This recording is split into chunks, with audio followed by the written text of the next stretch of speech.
Hello guys, and welcome to the limited review week here on the Nitsahon Magic channel. The whole Battle for Zendikar spoiler just came out on Friday, and so this week I'll be posting a limited review. I'll be doing, just as I did last time, best commons and uncommons in each color. I'm also going to do colorless this time, since there's a lot of colorless cards in this format. And I will also do, probably not all this week, because there's only so many days in a week, but probably also do next week top 10 rares and top 10 rares and mythics to open, and top 10 sort of cards that might look good and playable that I don't think will actually be all that good. Cards that'll try to trick you. And I'll probably also do an archetype video before the pre-releases happen next week as well. But anyway, here we are. We're starting with the best commons and uncommons in white. And the best uncommon, third best uncommon in white is, I think, Core Blade Whirl. It's a 2-mana 2/2. Those are always playable and limited. And it also has Rally, which is the new ally mechanic for Battle for Zendikar, and it has a particularly powerful Rally ability. Whenever it enters the battlefield, or whenever you play another ally, all of your creatures get first strike. Make yourself aware that it's not only allies get first strike. The allies actually help all of your players. They're the only ones who can trigger the ability, but they help all of your creatures. So playing Core Blade Whirl and giving all your guys first strike for a turn is already pretty good. Like if you draw it late, it can really help you, with an alpha strike, or helping you make your opponent, force your opponent to block, things like that. And if you have an ally deck, it's even better. And white has more allies than any other color, common and uncommon. I have counted 9 on the spoiler. So it has lots of ways to trigger this, and that's just a common and uncommon. And if you're paired with red or green, those are the other two colors that seem to have a lot of allies. But every color has allies, so it's good anyway. And it's good on its own too, Core Blade Whirl. It is at its best in an ally deck, though. And the second best uncommon is, I think, Royal's Retribution, which is, I think, incredibly good card. I think the card you can compare it to is probably Pyrotechnics, which is a card that's been printed a few times, most recently in Fate Reforged, as a 5-mana sorcery spell that does 4 damage divided as you choose. It's always considered an amazing, first pickable, great uncommon in red when it's printed. And Royal's Retribution is kind of white's version of Pyrotechnics. White isn't usually allowed to just burn creatures whenever it feels like, but it can burn them during combat, and Royal's Retribution does just that. You can do 5 damage divided as you choose any way you want among any number of target attacking or blocking creatures. This can give you a really easy 3-for-1 sometimes. Can also enable your guys to trade with guys that wouldn't have been able to trade otherwise. I think in a lot of board states in this format, it's going to be able to wipe your opponent's board, or at least put them very far behind in a way that few other cards will be able to do. And at 5 mana, I think it's a pretty good deal. The double white does make it hard if you want to splash it or whatever, but I think at 5 mana for this effect is great. I think even at 6 mana, it would be a very good card, but at 5 mana, it's pretty incredible. And number 1 is Stasis Snare. This is probably going to be one of the better uncommons in the entire set. I think Rolling Thunder is probably better, the red reprint that I'll talk about in the red limited review video. But Stasis Snare is pretty crazy good. It's sort of like Oblivion Ring, but it can only hit creatures. It's also double white, so they're keeping you from being able to splash it because it's so powerful. But it has Flash, something that none of the past effects like this have had. So you can, in response to your opponent, dropping an aura on their guy, or in response to them, doing anything to their creature, equipping it with something, let's say, although the equipment that I've seen in this set doesn't look super incredible, but you can put your opponent way behind if you can Stasis Snare their guy at instant speed. You can also use it after they activate an activated ability that'll help their creature do more damage or whatever. It can just cause a lot of problems for your opponent. It does have the downside that when it leaves the battlefield, that creature comes back into play, but the number of enchantment destruction effects in this format is pretty limited, and most of them are actually white. So Stasis Snare seems even better than it is in most other sets, because there's just not a whole lot of enchantment destruction in the format. There are a few things that destroy permanents, but there's still not a whole lot.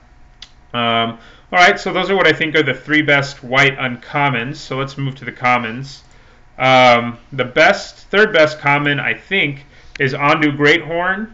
It's a 4-mana 2/3 with first strike, which already isn't a horrible deal. I mean, it's not something you're super excited about, but its landfall ability is where it really shines. He gets +2/+2 until end of turn, and he has first strike always, which is the one reason I think that he's a pretty good common. If he only got first strike with landfall, he wouldn't be as good, I don't think. But because he has it always, so he can already block okay against a lot of creatures, and then you can get really aggressive with him when you drop lands. Probably going to be best suited to sort of a green-white archetype where you can get multiple lands into play. You're going to want multiple Evolving Wilds, with landfall effects. If you have a lot of landfall effects in your deck and you're seeing Evolving Wilds late, they're worth the card more than they even usually are, because you can go Evolving Wilds, sack it, and this guy becomes a 6/7 with first strike. I think it's kind of comparable to like a Prickle Boar, the creature just from Magic Origins, who was 5 mana for a 3/3, who had +2/+0 in first strike as long as it was your turn. He may not quite be as good as that, but he costs 1 less mana, but I think he's a pretty good white common. I think the second best common is Sheer Drop. It's one of the new cards with Awaken. It's a removal spell. Personally, whenever I make these videos, as you've probably noticed, I usually, unless a creature is absolutely incredible, I usually think removal is better than creatures because there's just less of it. And Sheer Drop is pretty good. The downside about it is it doesn't have instant speed, so you basically have to get hit by a creature before you can Sheer Drop it or chump block it or whatever. It's usually better to just get hit, because chumping means you gave up 2 cards to kill it. But if all Sheer Drop did was destroy target tapped creature, I wouldn't think it was that good. But the fact that it has Awaken, the new mechanic that makes your cards all better when you get them late game, makes them all better, when the cards with Awaken, is the huge amount of tempo you can get with Sheer Drop. Because if you pay 6 mana to cast Sheer Drop later in the game, you can remove any tapped creature. It doesn't matter how big it is or anything else, it just dies. And you get a 3/3 creature with haste that you can swing with immediately. It is a land, so you might end up losing your land at some point in the game, but that's just such a huge tempo swing. Like if this card just said 6 mana, destroy target tapped creature, put a 3/3 token into play with haste, it would be eminently playable, and that is basically one of its functions. So I think Sheer Drop's actually better than it looks, even though it's a sorcery speed, destroy target tapped creature. The reason they did that, I'm guessing, is because they didn't want you to be able to really easily 2-for-1 your opponent by going like Sheer Drop, kill your creature, make a 3/3 and block your other creature and kill it too. So it would have been too good, I think, if it was instant speed. I think the best common card in white is Gideon's Reproach, another removal spell, and it's just a really efficient removal spell. These things are always, high picks. 2 mana to do 4 damage to an attacking or blocking creature, so the creature does have to be doing something, but that's fine. It can kill most of the early aggro creatures in the format pretty easily, so I think that is the best white common in the format. And I did want to talk about one more card, and that is Smite the Monstrous. I sort of struggled with whether or not I wanted to include it on this list, and the answer is it kind of depends on what end up being the great archetypes in the format, I guess.